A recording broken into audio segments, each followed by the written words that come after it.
महाविकास आघाडीची 288 जागांवर चर्चा पूर्ण झालेली आहे।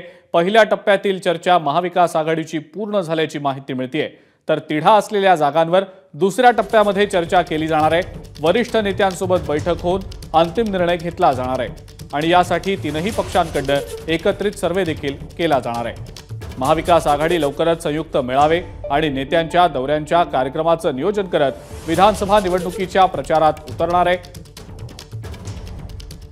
तिढा असलेल्या जागांवर दुसऱ्या टप्प्यामध्ये चर्चा केली जाणार असल्याचं दिसतंय। 30 ते 35 जागा अशा आहेत ज्या जागांवर सहमती पूर्णपणे कदाचित झालेली नाही आणि त्यामुळे दुसऱ्या टप्प्यात या 30 ते 35 जागांवरची चर्चा पुन्हा केली जाईल।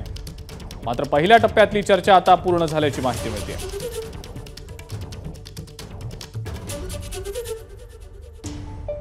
वेदांत नेब आपले प्रतिनिधी आपल्या सोबत आहेत सध्या।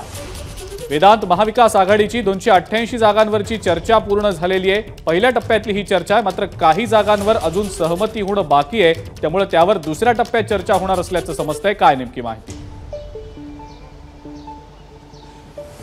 अमोल, ज्या प्रकारे आपण बघितलं सलग 3 ते 4 दिवस या बैठका सुरू होत्या आणि ज्यामध्ये सुरुवातीला मुंबई, कोकण, त्यानंतर पश्चिम महाराष्ट्र, उत्तर महाराष्ट्र आणि आज विदर्भ या विधानसभेच्या जागेवर विभागवार बैठका झाल्या आणि या बैठकांमध्ये आज पहिल्या टप्प्यातील जागा वाटपाची चर्चा पूर्ण झालेली आहे।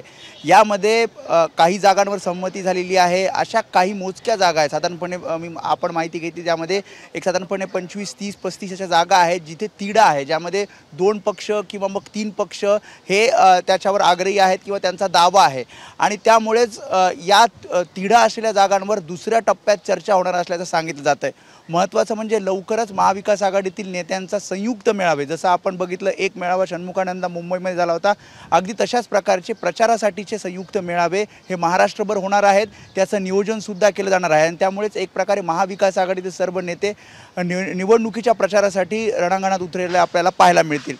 यामध्ये महत्त्वाचं 2019ला ज्या जिंकलेल्या जागा आहेत त्या पक्षांनी महाविकास आघाडीतल्या त्या पक्षाच्या जागा त्याच पक्षाकडे ठेवण्याचा निर्णय घेतला आलेला आहे। काही त्यातही मोजक्या जागा अशा आहेत ज्यामध्ये एक्सचेंज म्हणजे काही एका ठिकाणी जागा जर शिवसेनेने जिंकली असली आणि तिथे सध्या त्यांचा ताकदवर उमेदवार नसला तर ती जागा राष्ट्रवादी काँग्रेस किंवा मग काँग्रेसला, अशा प्रकारे सुद्धा काही जागांमध्ये साधारणपणे 5 ते 10% अशा जागा आहेत जिथे वेगळा उमेदवार दिला जाऊ शकतो आणि त्यामुळेच पहिल्या टप्प्यातली जवळपास चर्चा ही पूर्ण झालेली आहे। दुसऱ्या टप्प्यात काही वरिष्ठ नेते या संदर्भात निर्णय घेतील आणि माहिती अशी आहे की तिढा असलेल्या जागांवर एक सर्वे सुद्धा केला जाईल। पाहूयात आपण की पुढची नेमकी काय पावलं उचलली जातात महाविकास आघाडीकडून। वेदांत, धन्यवाद माहिती दिली त्याबद्दल।